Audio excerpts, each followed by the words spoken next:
Okay. All right. I just want to thank everyone for being here. Let's go ahead and move to the next slide.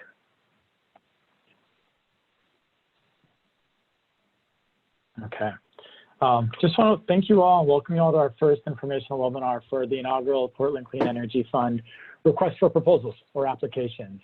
I know it's taken quite a lot to get here. Volunteers have put thousands of hours when PCEF was a ballot measure. We've had nearly 30 public committee meetings and thousands of staff hours and so many committee hours in getting to this point. So we're incredibly excited to bring this to you all here today and hope you are too. But before we jump into things, we're going to do a little virtual participation check. And so I will actually introduce myself. My name is Sam Barrasso. I'm with the Portland Clean Energy Fund team. Let's go ahead and advance to the next slide. All right, so we've got just a few guidelines for you here. We've got the chat box open to everyone so that you can put your introductions in there. And so list your name, any organizational affiliation, as well as if you'd like a favorite book or podcast that you're reading right now. And that'll be open during we'll be tracking that throughout the meeting for any questions and just tracking those. You can use the raise your hand function at any time if you have a question, and we'll be able to call on you. This meeting is being recorded, and we will post a recording of this meeting online where you access the event link, but we will also post this PDF, so that way you also have access just to this actual PowerPoint. And then it doesn't look like we've got our captioner here today, but we will get this meeting captioned afterwards once we post it. So unfortunately, we won't have it captioned live, but we will have it captioned afterwards. So just as a note here, if you've got questions, put them in the chat box, and we'll provide an answer to your question directly or post the question to the website if an answer can't be found in our grant materials or stated here today. And then lastly, I don't know if anyone is joining by phone. I'm screening through, but we've got a couple folks on the phone here, but if you're on the phone and you need to raise your hand in order to ask a question, enter *9 to raise your hand. And we welcome folks turning on their videos or not, whichever way. It's great to see folks, but obviously, we know you all can manage that. So just welcome, super excited to have you all here. And unless I see any immediate questions about just the participation guidelines, we'll jump in here and we'll have a section at the end of this presentation for Q&A, but we'll also take clarifying questions and answer those throughout the presentation. Okay, next slide. Oh, should have gotten to this point. So thank you all for being here. Again, in the chat box, you see a bunch of names. We're not going to go over the names since we've got 56 participants in here, but appreciate you all noting a book or a podcast you recommend. And I've already seen a few I appreciated. One of them that at least mentioned Radio Free Vermont by Bill McKibben and a handful of others that I will certainly be looking back through this. So I appreciate that, but now we're going to go ahead and launch a poll for you all so we can just get some initial information about who's here with us today and what you're thinking about.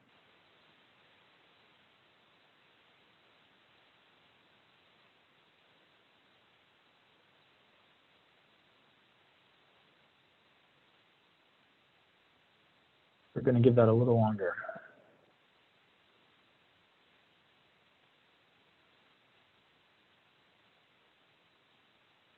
Okay. All right. Well, it looks like we've got just looking at the poll results, looks like we've got a good mix of. I think maybe should we go ahead and share the polling results? Yeah. So it looks like a good chunk of the folks here today have read some of the RFP material, which is the request for proposals, or the application materials, and are here to learn. And smaller folks, a good chunk also haven't read anything, are here to learn. That's great. And then there are folks that are coming here with specific questions. So we'll make sure some of those really deeper specific questions will have dedicated time at the end of the Q&A, but we'll also be answering clarifying questions throughout. So glad to see that, and it gives us a good sense. So thank you. Let's move to the next slide. So this slide just lays out some background on the Portland Clean Energy Fund, and specifically our guiding principles. These are important principles to keep in mind. This is principles that were developed by a grant committee, and they were developed in order to guide the program. These guiding principles describe the values by which the program is being administered, The guiding principles complement the legislative code that voters voted on in November 2018, but also help ensure that decisions are being made in a way that aligns with the vision and the values of the committee and the community. So this just gives you a little sense of some of the things. It's specifically that this program is focused on climate action with multiple benefits. It is justice driven, it is community powered, and it's accountable. These guiding principles can be found on our website in the About section, but should give you a sense for what our North Star is as we ask questions through the program. All right, next slide. So this is just a little high overview slide of just the funding buckets that exist within the program. And we're going to narrow this down and dial this down specifically to what those allocations look like for year one in a little bit. But at a general sense, about almost half of the program funds are supposed to go, and this is spelled out within the initiative, towards clean energy programs. These are energy efficiency and renewable energy investments that benefit low-income communities of color, as well as others in residences, commercial buildings, schools, and other types of buildings. About 20 to 25% of the fund allocation will go towards contractor training and support, as well as workforce development programs that support folks getting into the green careers and diversifying the green careers. And so these are pre-apprenticeship training programs, as well as programs that are specifically tailored towards contractors and businesses and helping them develop their skills in this area. 10 to 15% of the program funding will go towards green infrastructure and regenerative agriculture. So these are your green roofs, your street trees, your bioswales, things like that, as well as your urban agriculture, so your backyard farming plots, your community gardens, and others. And then lastly, there's about a 5% set aside in the written into the initiative that we want to target over, as the program goes, which is set aside for really an other category, but it's meant for things that don't neatly fall into those other categories, but otherwise provide greenhouse gas emissions benefits or address climate change, as well as create community benefit. And so you see here at the top, we list out what is this initial inaugural RFP, request for proposal, is for $8.6 million, but in year two, as well as future years, it'll be $40 to $60 million. So this is our beta year, so to speak. Next slide. So just basic information on who is eligible to apply. So within the initiative, it's specifically stated that in order to apply for funds from the Portland Clean Energy Fund, you have to be a nonprofit organization. So you have to be IRS tax exempt, registered with the state of Oregon, and not on the disqualified charities list. That said, we wanted to make sure that PCEF is accessible to newly starting organizations, and we recognize that not all organizations will have incorporated or don't necessarily have the administrative capacity. And so we know that some organizations will apply through a nonprofit fiscal sponsor. And we give some guidance on what folks may want to consider as they look for nonprofit fiscal sponsor, but this is really generally intended to create an avenue for informal groups that certainly that align with the intent with PCEF, but may not have been incorporated as a nonprofit. So, and we've got some guidelines on our website in our additional resources page, which will help you all find it a little bit later. Next slide. So this slide shows more beautifully a little bit of just what we expect to see in terms of the funding categories and general expectations around allocations we expect to have in this current solicitation that is out. And it's for $8.6 million. And so of that $8.6 million, we expect roughly almost $5 million going towards clean energy projects. These are energy efficiency, renewable energy projects, up to about $1.3 million going towards green infrastructure and sustainable ag projects, up to about $2 million or so going to workforce development and contractor support projects as well. And of that, there's a breakdown in terms of the types of projects, and we'll get into this probably a little bit later. We can certainly answer this, but we expect to fund 3 different types of grants. So those are the categories. We expect to fund large grants, small grants, and planning grants. And so what you see there is planning grants can be up to $100,000 each. And we have an initial year one allocation for $1.5 million in planning grants. So it means that, we want to send a clear signal that we want to see planning grants. And so you'll see, if we have that many planning grant applications, we'll have $1.5 million funded. And then actual project grants, which can either be a small grant or a large grant, are going to be, there's a total allocation of about $7.1 million. Large grants are limited, go from 200,000 to 1 million, and small grants go up to 200,000. And the only difference in those two grants is just the amount of questions that you have to answer. If we're pushing out more money, we expect you to answer more questions. But that just gives you a little sense for the funding categories and expectations we expect to see, as well as the types of projects that types of grant sizes you may apply for. Okay, next slide. It's taken a long time to get to this place, and I just want to acknowledge, there's thousands of hours and a whole lot of community engaged into making this happen. We've certainly spoken quite at length about this, and I hope many folks are familiar with the history of the initiative. But this just speaks a little bit more of what's happened after the initiative passed on the ballot in November 2018. In November 2019, about a year later, we fully seated our grant committee, which is the body that is ultimately responsible for making the funding recommendations. It's a nine-person committee. And in March of 2020, they sought out public comment on their guiding principles. In April, they approved those.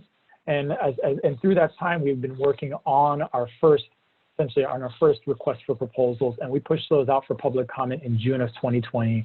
And this was all the applications folks would be expected to answer, as well as how we would evaluate them and how we would prioritize different answers. We got that feedback back, did a lot of work, hosted a whole range of public meetings, and we released the RFP last week. So we're here today, we're hosting, this is the first of 6 webinars that we will be hosting, in addition to other webinars, which we'll talk about later. But we will be closing the applications November 16th, roughly 60 days after we've opened the webinars. And then we expect to get into a review cycle with the committee, we'll do our technical review, staff review, committee review, scoring panels, and then eventually send those to City Council, where we anticipate them making award recommendations in February 2021. And then we turn right around and we gear back up to do this for the 40 to 60 million. So it's certainly a busy cycle. We know we'll learn quite a bit, but there's been I think what I wanted to acknowledge here, and I think I didn't maybe as clearly acknowledge, is there's been a lot of community engagement through this process in well over 30 committee meetings, well over dozens and dozens and dozens of meetings with community partners and engagement and outreach with stakeholders. And so this has very much been a community-driven process through the development of the guiding principles, as well as the public comment period engagement with the community through the public comment on the draft scoring criteria. All right, next slide. Okay, and maybe before we launch this poll, I'm going to just maybe clarify planning small and large grants. The one thing I didn't say is planning grants are up to 100,000, but they're strictly for planning, not necessarily implementation, planning purposes. We know that there are some questions we ask in small and large grants that's going to take time and resources for folks to plan. So that's where we have planning grants, and then we have small grants as well as large grants. And we'll get a little bit to this later, but folks can apply for any one of those grants as long as they're their unique projects. So we'll go ahead and just launch this poll now and ask you a few questions.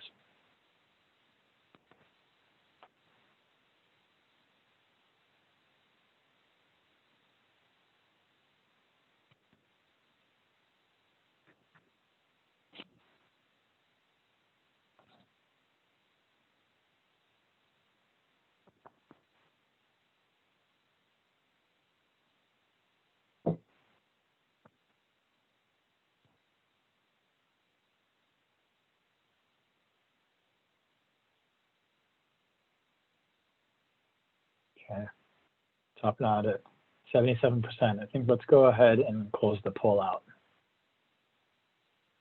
So this is great to see. I mean, so it says we right-sized what we've got here. There's clearly a lot of interest in planning grants. A little bit over half of the folks are interested in planning grants, as well as small grants and large grants, and a good chunk of folks that are still uncertain.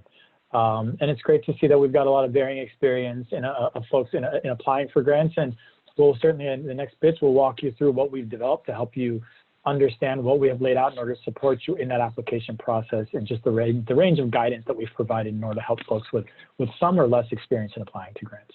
Thank you. Okay. So this next set of slides, we're going to jump into the actual request for proposals, the website where we've placed everything, so we can help you understand how you get the information you need in order to be able to make an informed evaluation of, do you want to apply to a grant this year?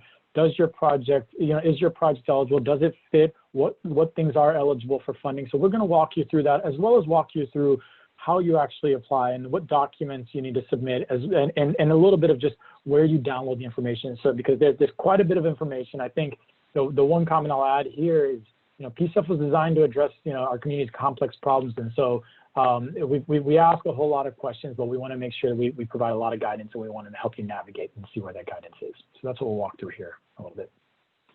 Okay.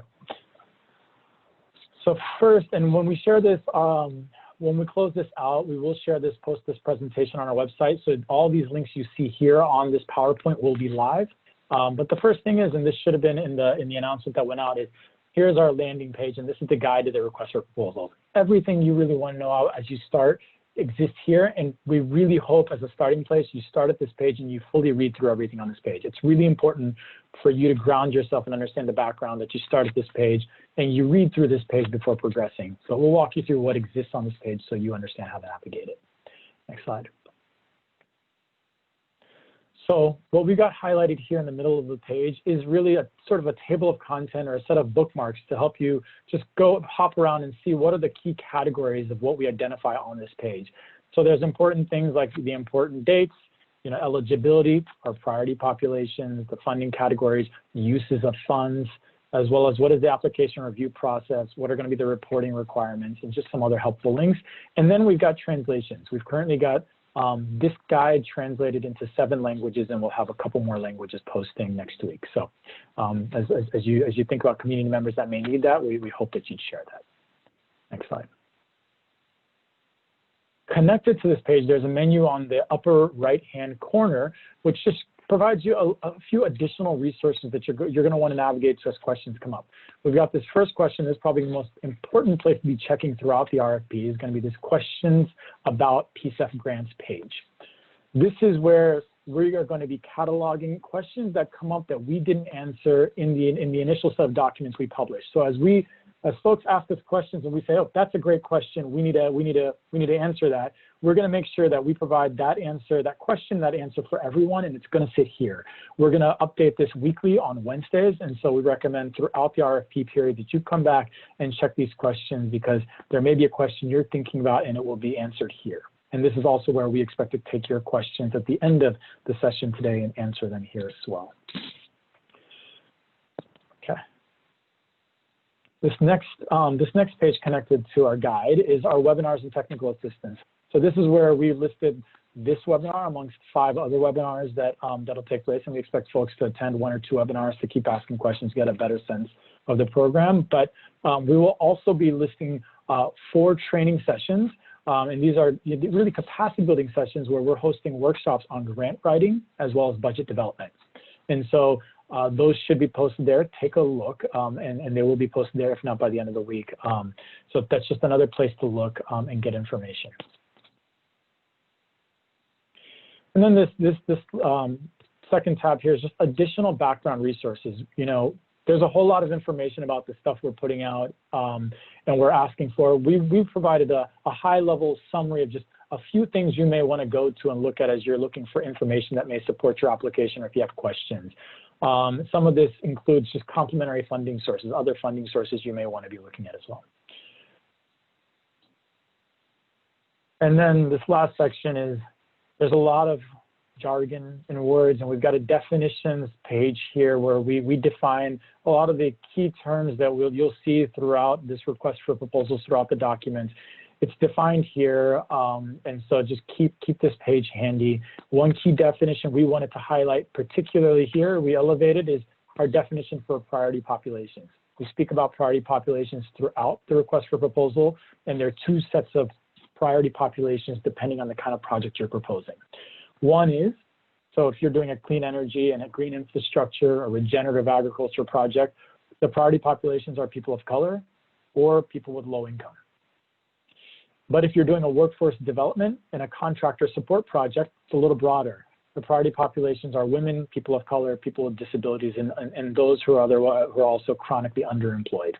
So it's just a little bit of a broader, but we mention that because it's an important piece, and we pull this directly from the initiative, and that's what we're working with here. Next slide. So once you've gotten done reviewing that front page, that guide to the grant, it's really important you work all the way through that guide so you understand those basic parameters of this application. Then you can move to actually applying and setting out about going out and deciding which grant you want to apply for. So there's, on that first page, there's going to be an apply for PCEF grant, a couple links throughout the page. Once you click that, you're going to get drawn to this page.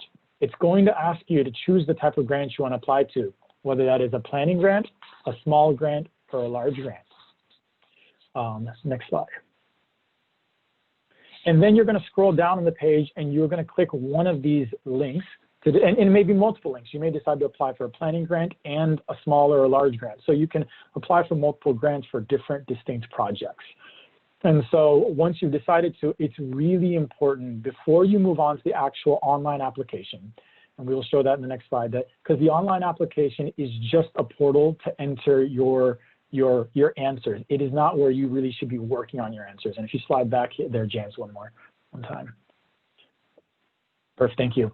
It's really, we really want you to, you need to start with downloading all the application materials. And what this is, it's going to direct you to a folder, and you're going to have an option to download all files. You can download individually, but I would just download all the files.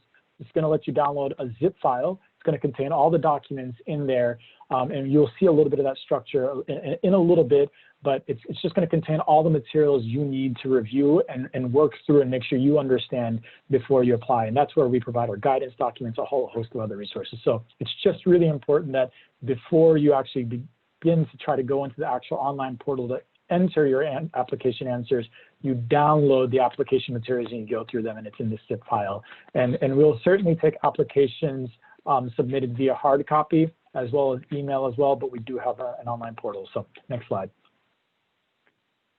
And that's here, and we just acknowledge that that's, the portal actually should be live, I think, by the end of today here. And so this is where you would input your answers, but it should take you a little bit of time to make sure you review everything prior to that. But we will also take answers, not just online, but we will also take hard copy or email submissions.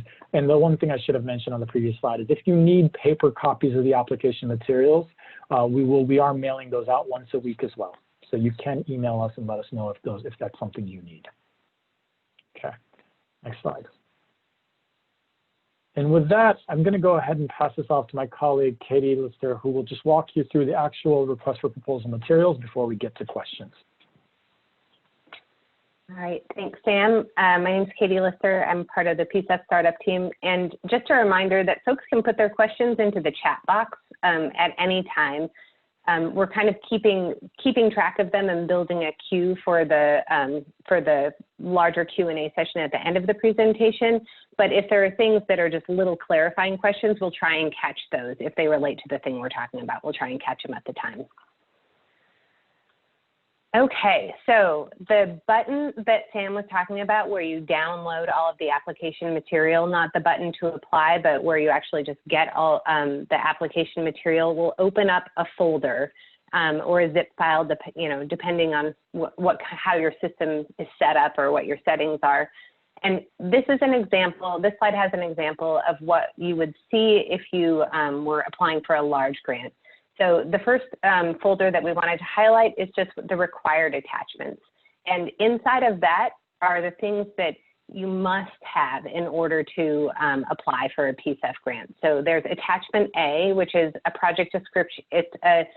It is all the information that is required to be included in your project description and scope, depending on what type of project, based on what type of project you're applying for, whether it's clean energy or regenerative ag or a combination of those things. And this applies to small and large grants only, so you won't see these in the planning folder.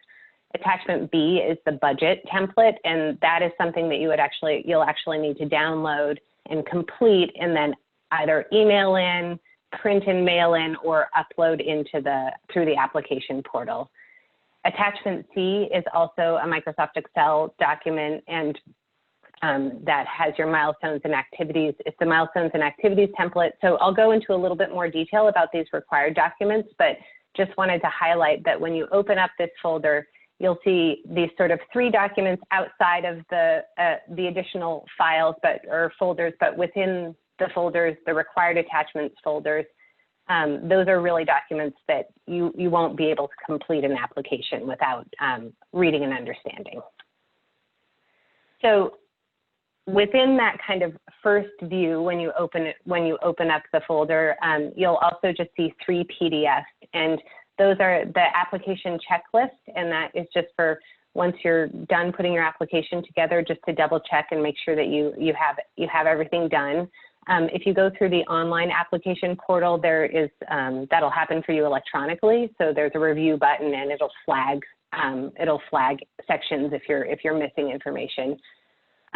There's the large application questions themselves, and this is a PDF. It's not a fillable PDF. It just is a PDF that has a list of all of the questions that you can use as sort of as a way of planning for writing and developing your proposal. And then in addition, there is something called the application questions guidance. And that document could be read from top to bottom, but it isn't necessarily designed to be. It's more like if you have some question about what one of the application question means, or why it's being asked, or need some assistance in figuring out how to answer it, go to the application questions guidance. And there's a separate one for each type of grant. So there's one for large grants, one for small grants, and one for planning grants. So, and you can just, the numbers correspond, sort of like when you're doing your taxes and the form that tells you how to fill out your tax form. So that is what is in there. And then within the resources folder, the number 2 next to there, and then you can see on the right-hand side of the screen, these documents are really to help you understand the program, and also provided for the purposes of transparency, and also to make sure that everybody knows what they're getting into. So there are five documents there that, if they apply to your project, depending on the project type, will become part of your contract with the city. And so they'll be, or part of your grant agreement. And that's the sample grant agreement, their wage requirements, workforce and contractor equity agreement, the reporting requirements, and if you have a clean energy project, the clean energy project requirements. These are, so it's important to understand the requirements in all of these documents so that you can, assess whether or not your organization is ready to agree to them. And also to make sure that if you think that there's going to be an additional cost to your organization in meeting the requirements, or purchasing additional insurance or things like that, that you have built that into your budget. So I'm just going to go through the required documents at a pretty high level, and hoping to leave time for questions. But so this is the on what is my left-hand side of the screen, the large grant application questions. This is just a screenshot of the PDF that is in that folder that you'll open up, and a screenshot of the online application, which is linked through the website and can be used to submit the application. We do encourage people to submit their applications through the website, through this online application portal, but don't require it.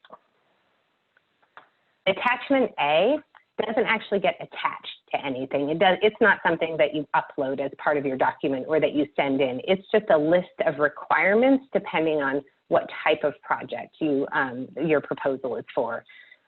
So for the examples that are up here on the screen are for renewable energy, and then the first part of the energy efficiency requirements. So these are just elements that should be included in your narrative about your project description and scope.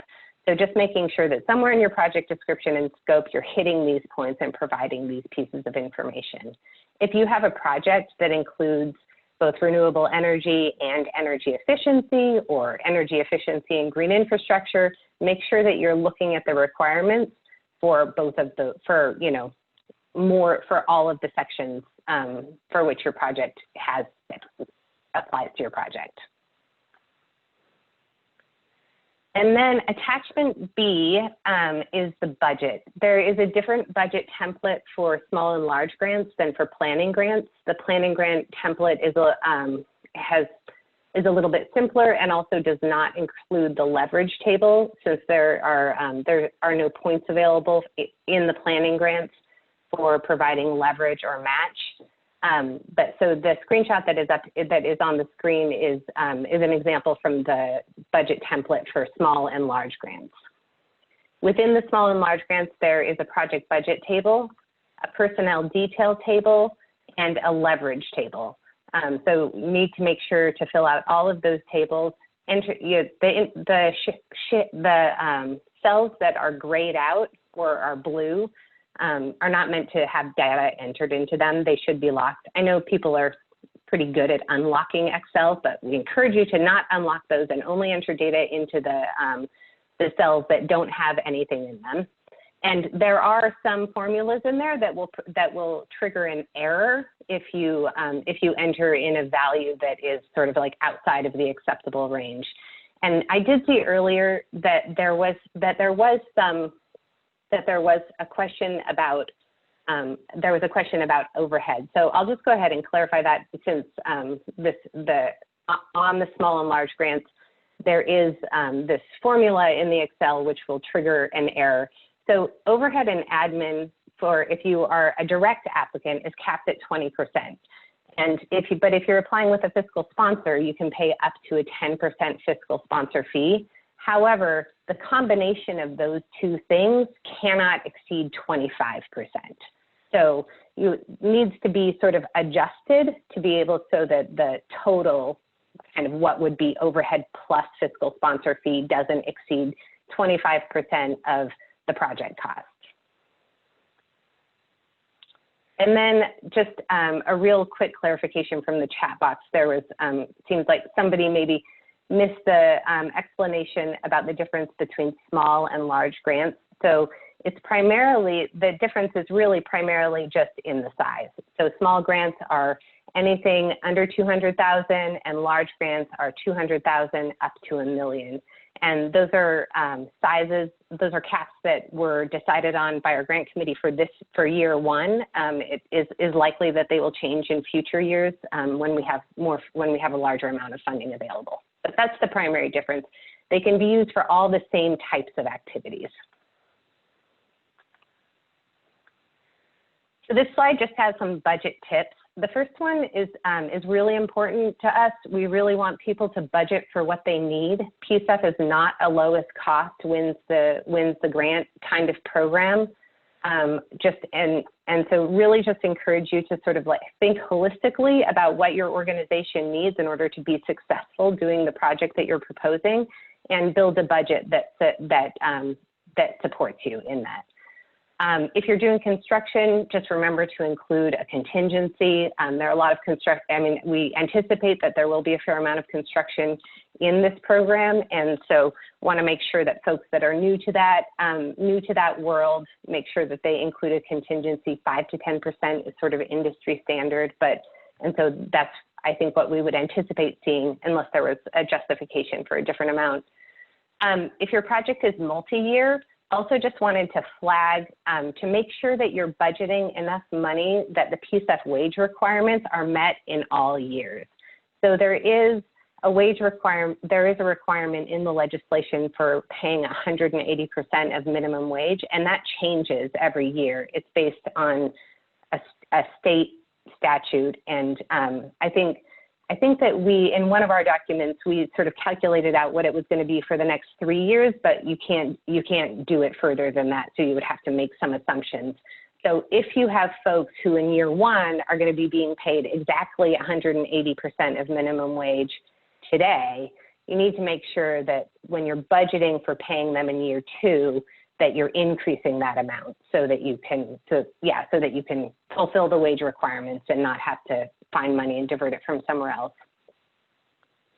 Also, just pay attention to the caps. And one of them I just talked about, the overhead caps, that's 20% of project cost for the applicant, the 10% of project cost as a fiscal sponsor fee, but the combination of the two for folks who are applying through a fiscal sponsor, that cap is 25%. Total construction budget does have a 30% cap on improvements that are non-energy related. So for energy efficiency and renewable energy projects, if there are building improvements that are life, health, safety related, but not energy related, you can't spend more than 30% of the total construction budget on those things. And then also just anticipating that folks would be wondering about it, we wanted to flag, and this is, it has a little, there's more detail about payment, kind of how payment happens in the sample grant agreement, which is in the application material, but that grantees can be paid through reimbursement or through partial advance options. And so depending on the type of project and the organization's cash flow needs, just wanting to make sure that that wasn't a barrier. Having a reimbursement only kind of situation wasn't a barrier.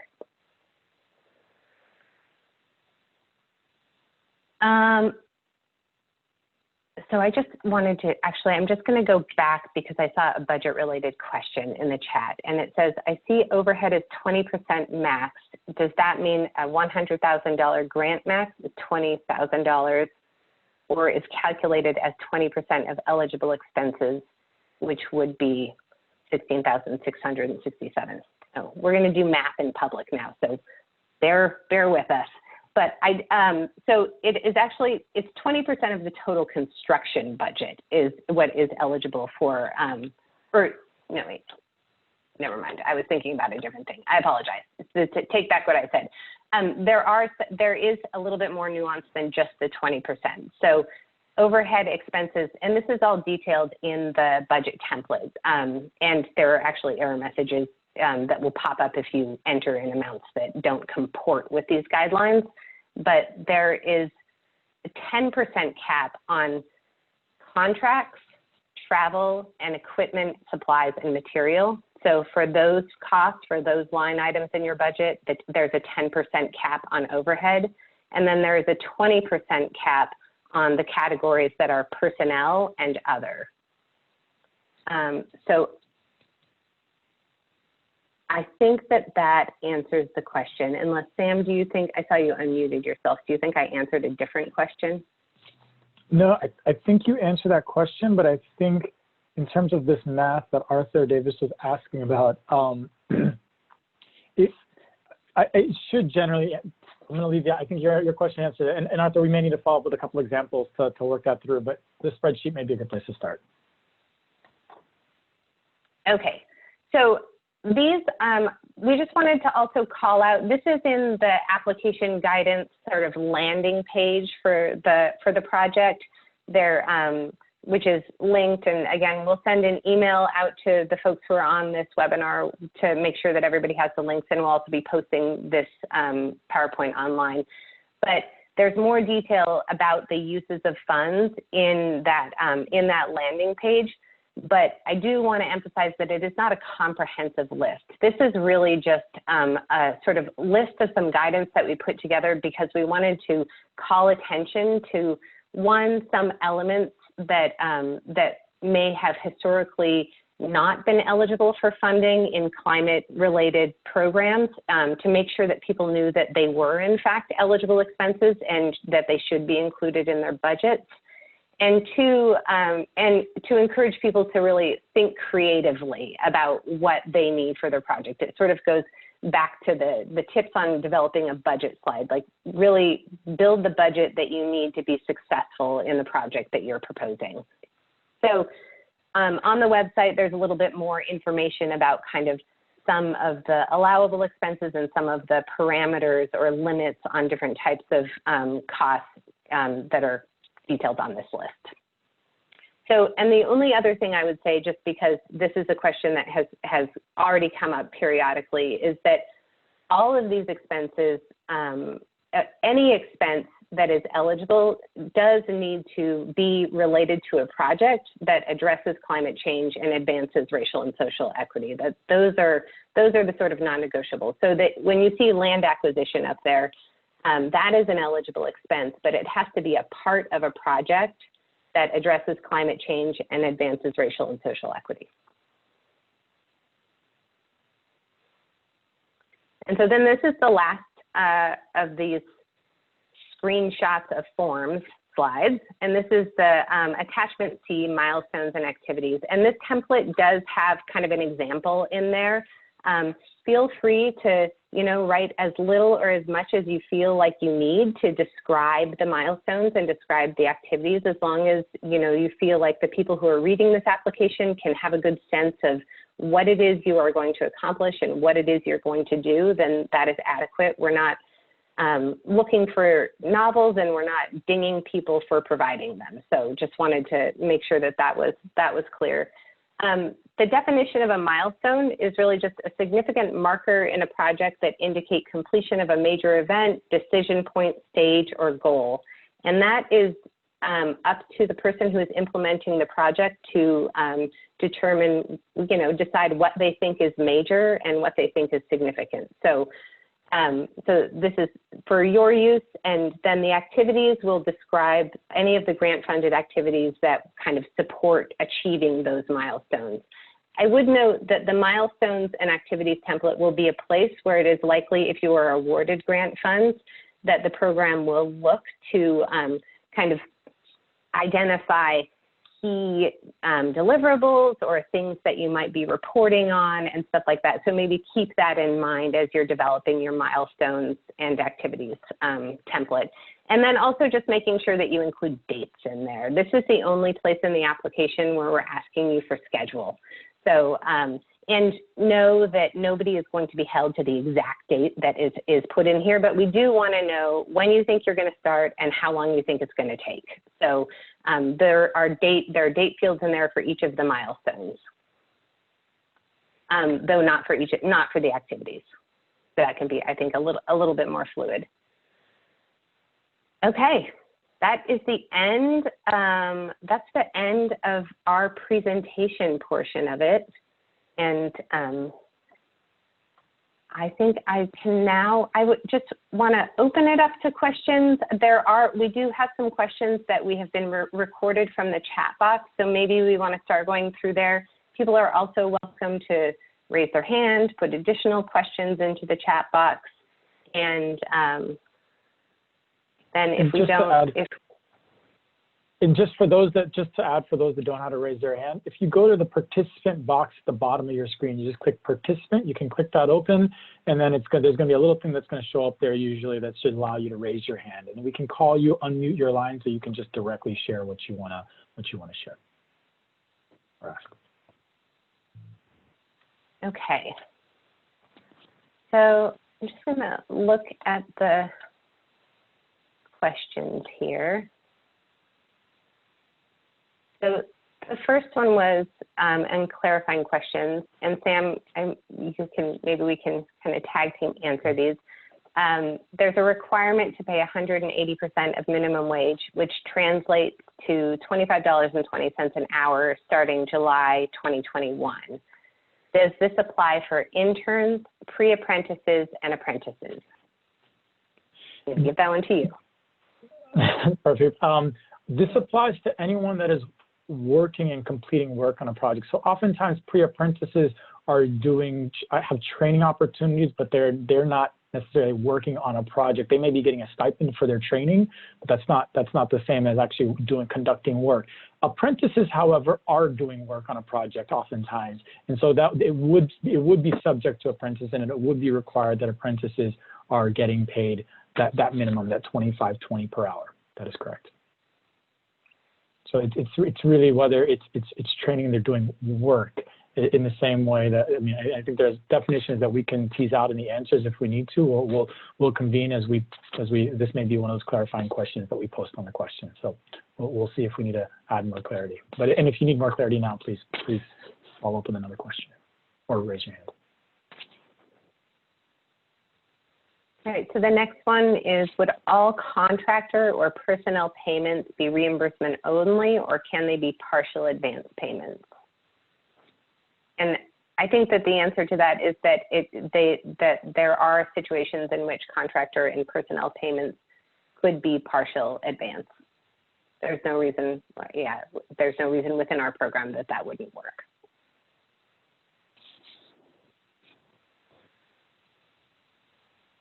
So then looks like Stephen Reichard asked if we are requesting a multi-year grant, is the entire multi-year grant coming out of year one allocation, that $8.6 million?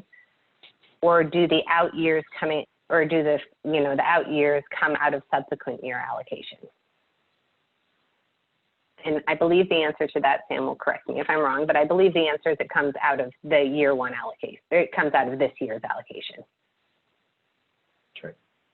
So folks, I mean, it's important consideration as folks think about their planning, their proposals, that this year is 8.6 million and next year will be, and we have yet to square away exactly the structure of next year's solicitation. We'll learn quite a bit, but next year will be where the larger funds, the closer to 40 to 60 million will be moving out. So that's important consideration.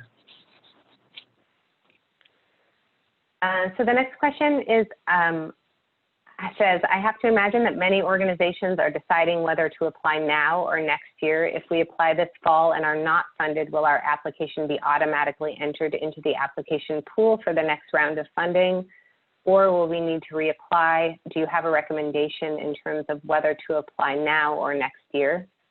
So your application will not be automatically resubmitted for the next round of funding consideration. And I don't have a recommendation, and I would defer to maybe Sam if you have anything to add to that.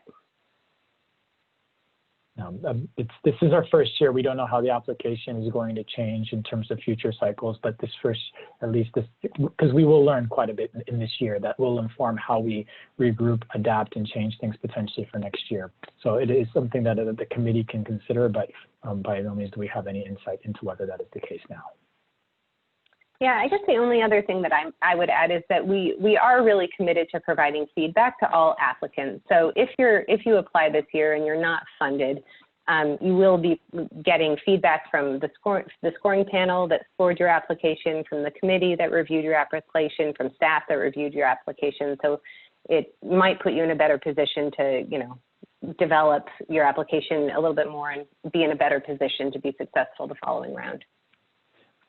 And maybe I'm going to add on to that. And it's this question on whether to apply this year or next year. This year is 8.6 million. And so the reality, I think, is that there may be proposals that are strong and great that don't get funded this year just because it's a smaller pool. And so, whereas next year is a larger pool. So, but we are, I think, just to double down, we are committed to giving that feedback. So there will still be a learning opportunity. Okay, I'm going to add actually one more thing to that question, and that is only because it's a question that has been asked, so we've sort of talked about it a little bit, and that is that if you're in a position where you feel like there's a little bit more work you need to do to be able to be ready to apply, we do encourage you to apply for a planning grant to be able to help support your organization in getting more, in sort of being more prepared for a full application. So the next question is, and Sam, I'm going to let you answer this since you speak to it pretty clearly and well, is that how far afield can the project take place? Only within Portland city limits, Multnomah County, or something else?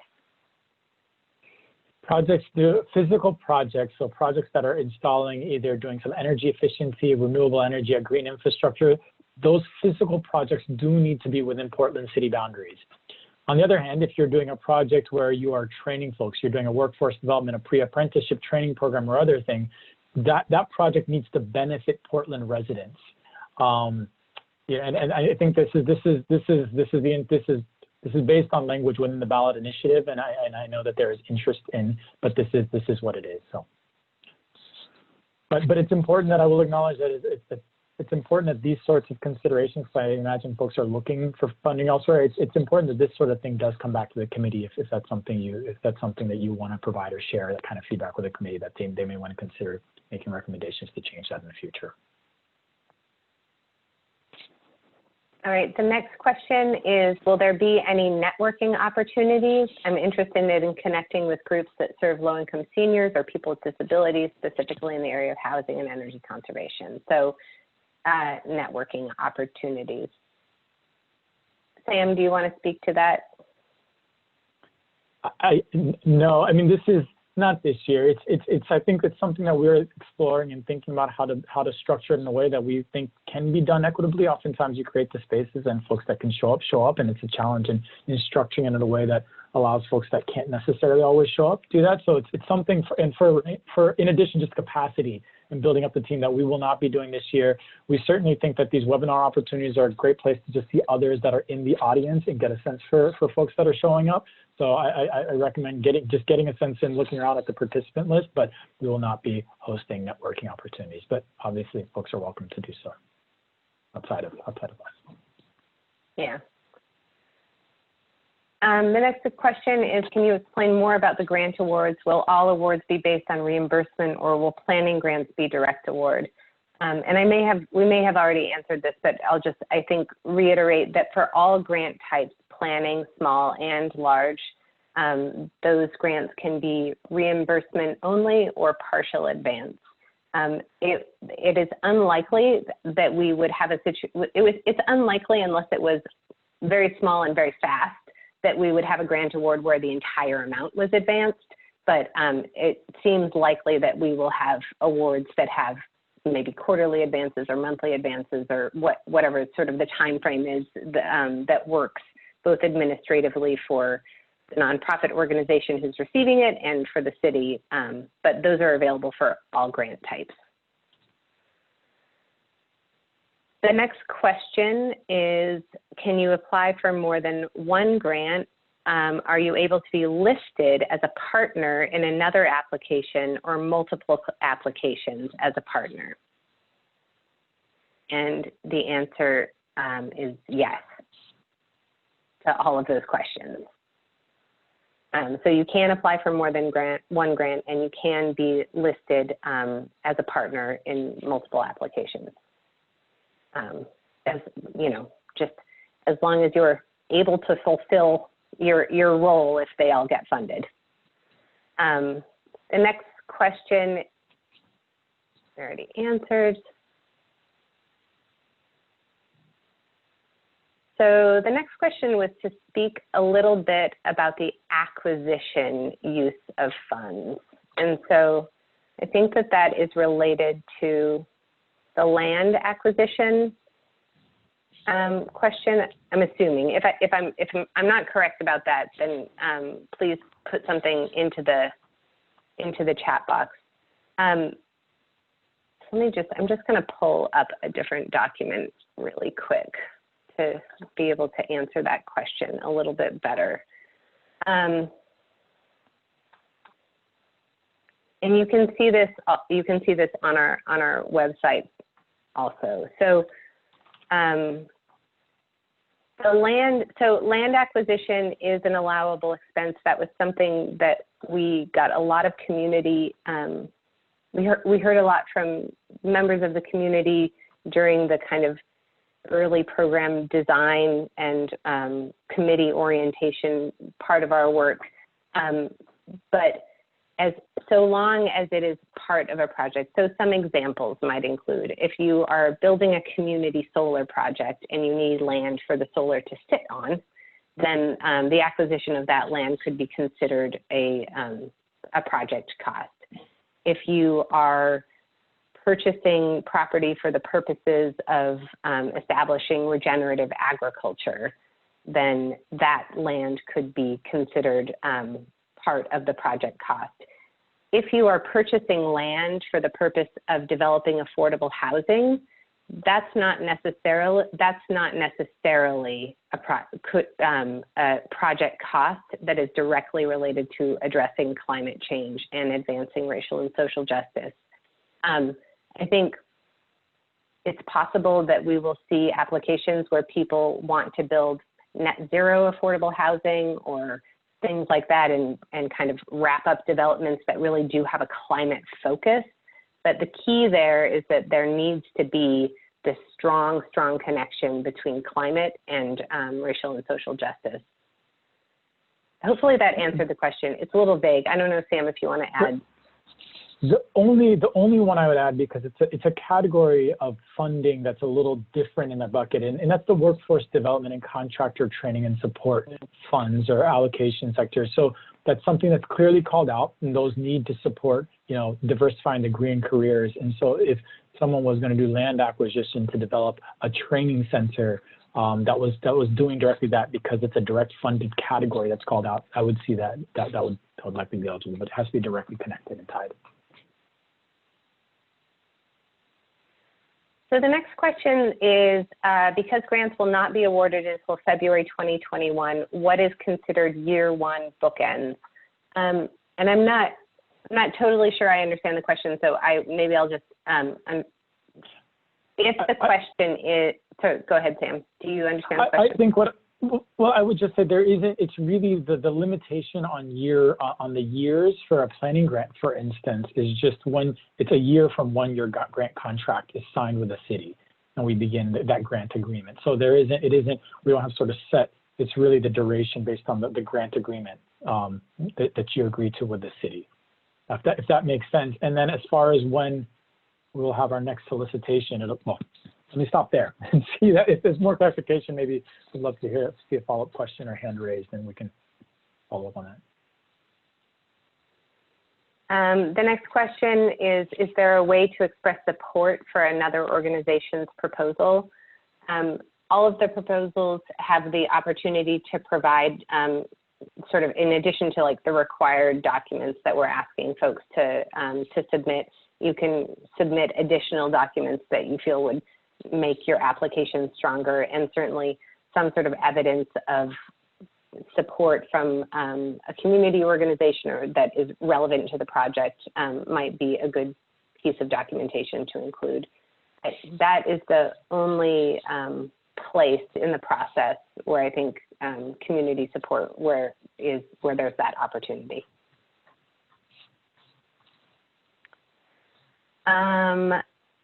The next question is, can you speak to fiscal sponsors? Do they need to be a related nonprofit that must be heavily involved, or is this a tax workaround? So we would never offer a tax workaround, but we do have a fiscal, we are going to be posting we have some additional information right now actually related to our application support grants, which are the small grants that went out or were awarded about a month ago. And there's a document there's a document in that section of the website that we're going to be pulling information from into the main, into our solicitation website for this RFP.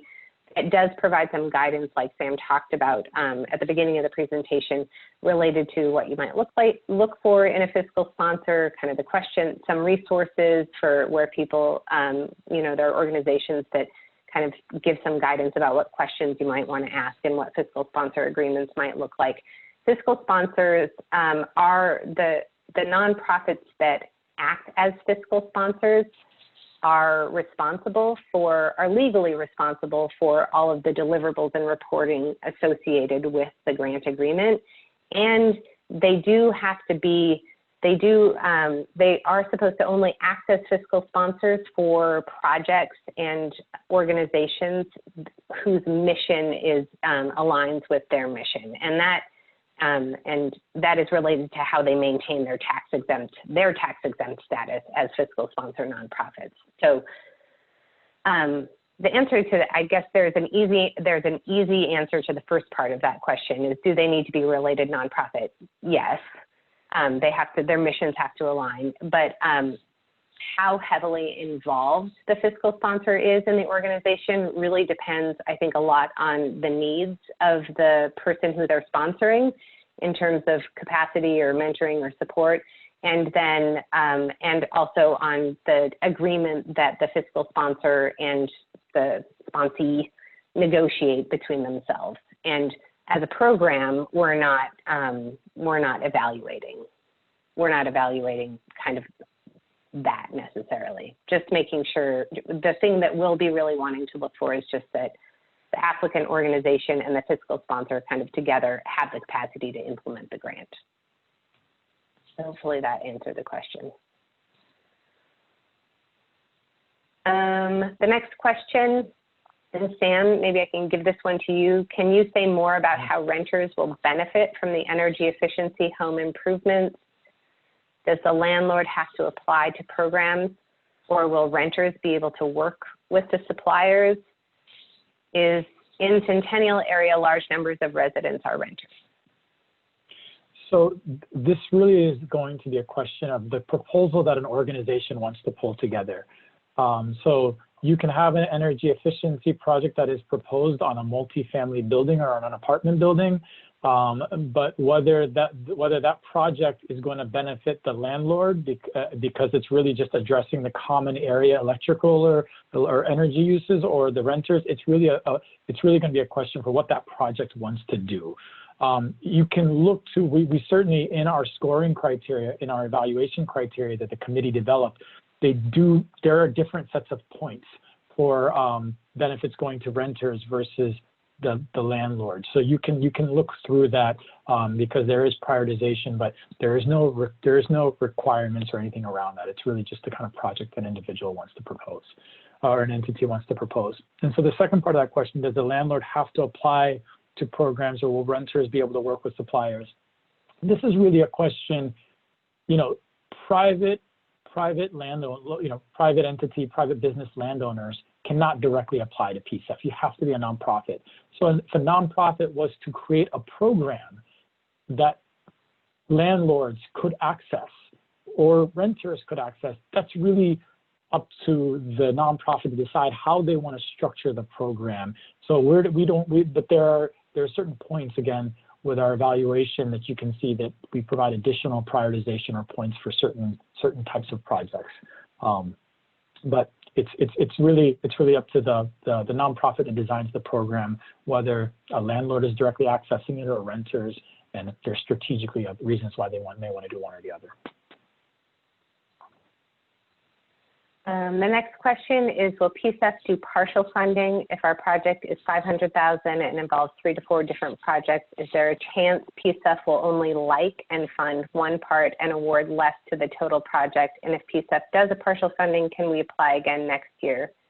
For this first round, this first solicitation, we're not doing partial funding. We're evaluating applications as they come.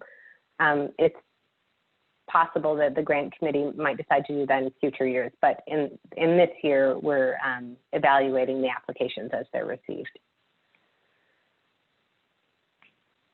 Yeah, the one clarification I might add is, if there's a project and it's several different parts, you could submit each of those parts as its own project, and so it's a question on, is this project really, it only functions as a project if all the pieces are there together, in which case it makes sense to apply as one project.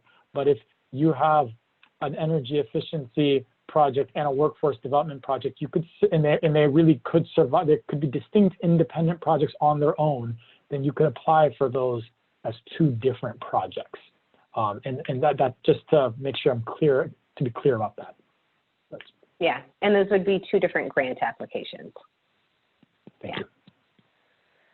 So the next question is for staff who earn normally less than $25.20 an hour, so the 180% minimum wage. Can they be paid that amount for PCEF work and their regular wage for non-PCEF work? And I believe that this is a legal question that we are not qualified to answer. But we have asked this question, and I'm pretty sure that the answer is no, although in some circumstances, like in construction, there are ways that sort of it's more normal to have people being paid at different rates on different jobs. Sam, do you have any other kind of further guidance on where to look for a clearer answer? This may be one area that we may need to just provide a high-level resource, and we've got to check in with our attorneys whether we can. It's ultimately a question that's an obligation for the entity, for the applicant organization to tease out with their sort of employment attorneys. But we can see if we can find additional guidance. But I don't have an answer on the top of my head. Just that we can't directly answer it right now. The next question is it possible to, so there are a couple of questions about sharing and networking. So one is, what about a list of potential partners or folks that are interested kept on the website?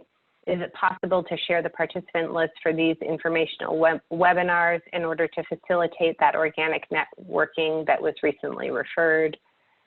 And I'm just scrolling to see if there are any other networking related ones. It doesn't look like it. I think just to reiterate what Sam said earlier, we don't anticipate providing kind of a platform for networking during this open application period. And that could change in the future. It's something that we are working on and trying to figure out how to navigate in a way that supports the mission of the program and is accessible to everyone. So that is the answer to that question. And the next one, sorry, go ahead. No, I think you're going there. The next question is, in addition to serving the priority populations identified, do green workforce development, did I not go there? Okay. So it's just a question, is it possible to share the participant list for these informational webinars? Unfortunately, we didn't ask participants in advance whether we could share their names, so we will not share the participant list, but I just wanted to acknowledge, since it is publicly visible, that the folks can certainly screen that and make their own connections currently, but we will not be sharing the participant list. The next question is, do you expect to do 1 or 2 rounds of grants next year? Do you have a sense of the grant timeline for next year? I think we anticipate a next solicitation or next RFP being released summer 2021. And we have had some conversations, but the committee has not yet made a decision about the number of solicitations that will go out for the next funding cycle, whether it's 1 or 2 or more than that. But we expect that will be a conversation that we pick up relatively soon with the committee. The plug that I would add there is just, this is a major learning year for us. There is no program like this that has been launched locally, nationally, and so there's a lot that we're going to learn about how to create a framework that allows for those community IDs to come forward. So it may be that what we learn out of this year is that we structure our solicitation slightly differently, but yeah, just add that we are learning and we're open to hearing folks' thoughts. So the next question, and Sam, I'm going to read this and ask you to answer it, is, in addition to serving the priority populations identified, do green workforce development and contractor support projects need to be focused on clean energy jobs and or green construction? Yeah, this is one of those hard ones, in that, generally speaking, green jobs, green careers, those that are working on solar projects, those that are doing energy efficiency, those that are doing your bioswales or street trees, those don't necessarily look any different than being trained as an electrician, than being trained as a sheet metal worker, or other things. And so generally, we ask specific questions about the curriculum and whether there are components of specific things that are tailored for green careers, and we'd like to certainly see those. And so there needs to be a connection to the career, the training to a green career. I just wanted to acknowledge that there are many types of trainings that are relevant to doing jobs within the clean energy sector, the green careers, if that helps. But I'm trying to think of if there is a training program for, I'm trying to think, I don't know, let's say cooking, or that probably wouldn't be eligible, because there needs to be the connection.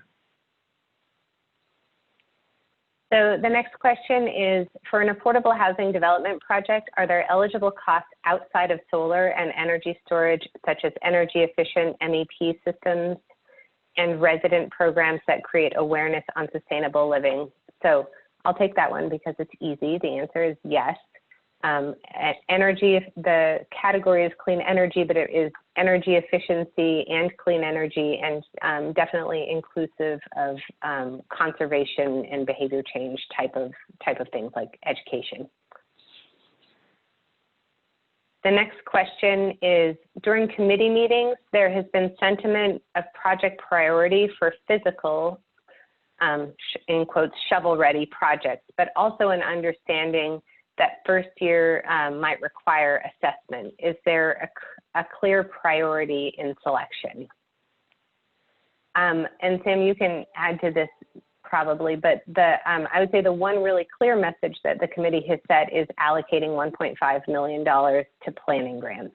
And that was just really wanting to make it clear that we want well-developed projects, and that we want people who aren't totally ready yet to be able to access funds to help them get ready. Outside of that, there is nothing in the scoring criteria related to like shovel readiness or sort of the time to completion, those sorts of things.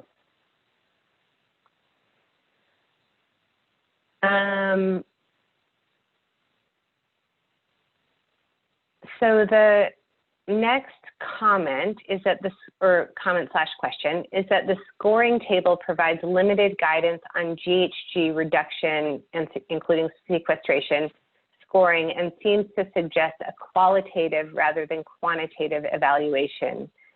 Can you confirm how scoring will work for this criteria? So there is in the application packet, and folks really, if folks are interested in this, they should read through it, but it is in no way required. There is a document called Greenhouse Gas Impact that has a little bit of an outline of kind of how greenhouse gas impact will be considered for the different types of projects.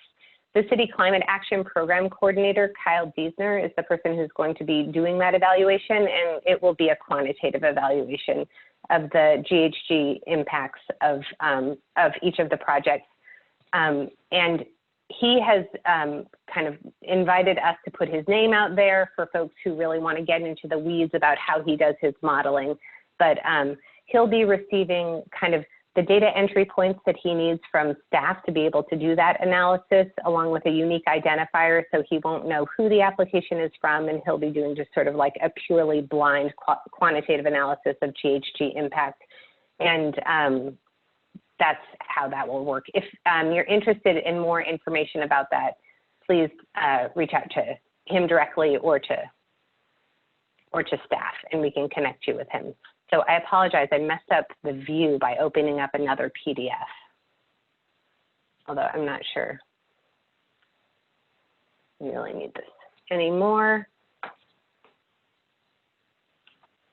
So the next question is, if a proposal has an assessment exploratory aspect and a physical installation aspect, can that be one hybrid application, or would you require two applications? I can. The clear parts of the plan. Well, maybe I might not know the answer. the planning grant slightly tricky. Yeah, I will just say the expectation with a planning grant is that you should not be implementing a project within a planning grant. However, if you look at the small grant application or the large grant application, and the only difference is there's more questions we ask with the large grant since we're given more money. That's the only difference between the two. But the small and large grant are meant for implementing actual projects.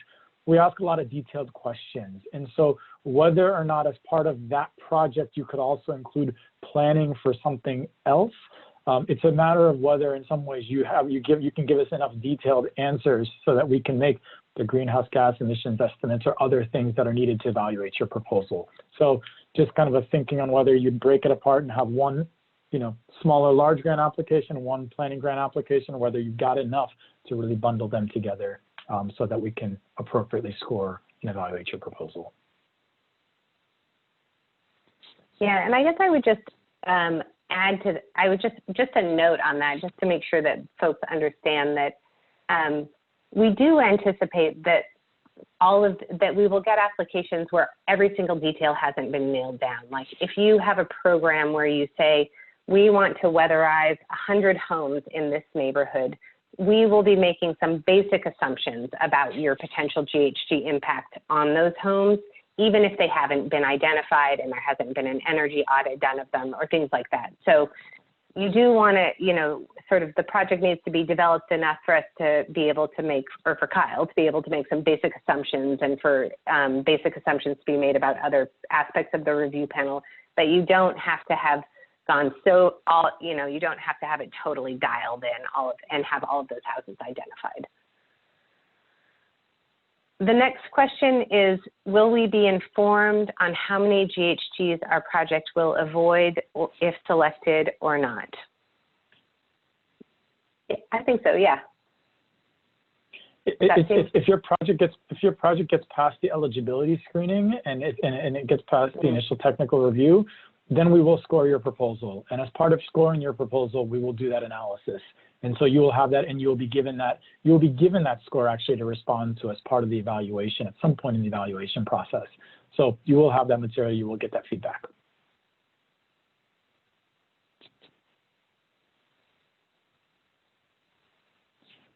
I think that might be all of the questions.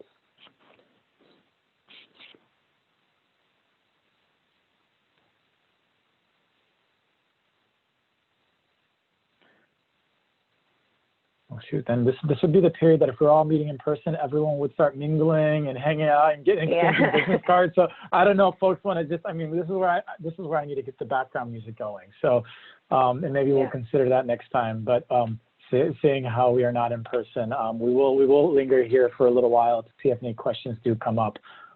So please ask away. Nope. It looks like we actually did get one more question. So, and as it happens, we have a slide about it. So maybe we can just go through this slide real quick. This is a little bit of an overview of the grant review process. So grants come in the door, there's an eligibility screening, which is just like basic compliance, and sort of that's a pass-fail. If you, projects that are deemed eligible then go on to a technical review. Not all projects will need to have a technical review. This is, you know, really focused on projects that have a physical element. And the technical review is designed to be, we're not looking to make sure that all of the projects are compliant or like doing absolutely best practices and are totally up on the latest technology. This is really a screening to see if something is technically viable. So we'll have folks who are knowledgeable kind of in the area of the technology that they're looking at, and to be able to do this screening. So I don't want to say it's a low bar because that sounds bad, but it's a fairly low bar. It's really just saying, yes, this is technically viable and you should score it, or no, it's not technically viable and it should not be scored. So once it passes that, it goes into the scoring section. And the scoring is done by panels of, depending on the number of applications we get, we hope to have scoring panels of 5 people, and 2 of those people would be committee members. There would likely be 2 staff on there, and there would be at least 1 subject matter expert as well. We are aiming to have scoring panels that are majority BIPOC and at least 50%, and have some gender balance as well.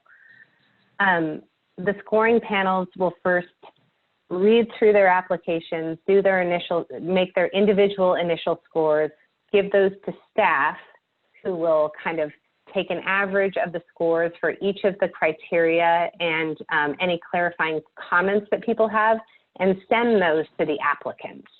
And so that the applicants have an opportunity to respond to them and provide any clarifying information. It won't be an opportunity to provide additional information. It really will be just like clarifying if something just seemed weird and we weren't sure quite what it meant. Then that information comes back to the scoring panel from the applicant, and the scoring panel gets together and meets to discuss the application or discuss all of the applications that panel has been assigned, and then come up with kind of a final score from them. And those scores, along with a recommendation to consider for funding, go to the full committee, which will then meet and deliberate and make the final recommendations to council for funding. And I know usually in our presentations we talk about the committee, and we didn't necessarily hear, but I mean, it is a majority women committee and a majority BIPOC committee as well. I think it's important in terms of representation.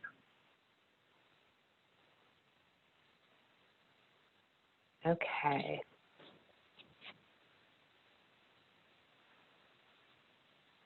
So then this slide is just kind of the last slide. I guess we'll just leave up here. It has links, and again, we'll send this out. But just wanting to remind people that we have 5 more webinars, although it'll be there may be new questions, but it'll be a lot of the same content that you have already heard today. But there are also grant writing trainings that are going to be scheduled and available. And then there is, that Sam mentioned, we'll be posting every Wednesday the questions and answers that we receive through webinars or through email. And then just if you have questions, please contact us. We are here to help.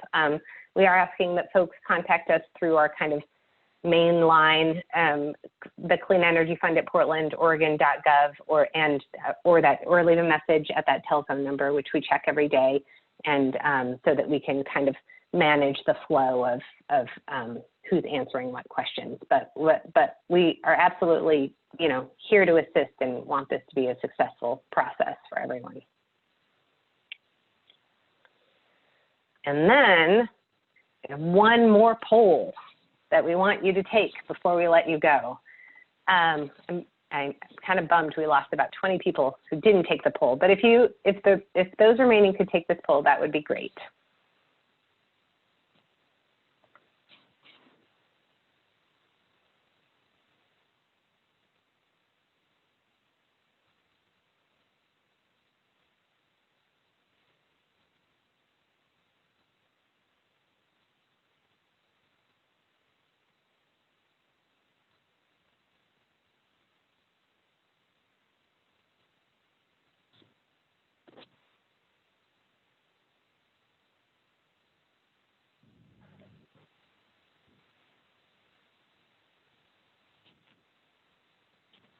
All right. Thank you all so much. And yeah, we look forward to working with you. Sam, you have anything you want to say? No. These are hard times with this brings a bright spot, and I'm excited that so many folks have showed up today and expressed interest. So hope you'll stick with us, and we always welcome any feedback in any ways. So any feedback as well outside of this that you want to share, please share it to that email address.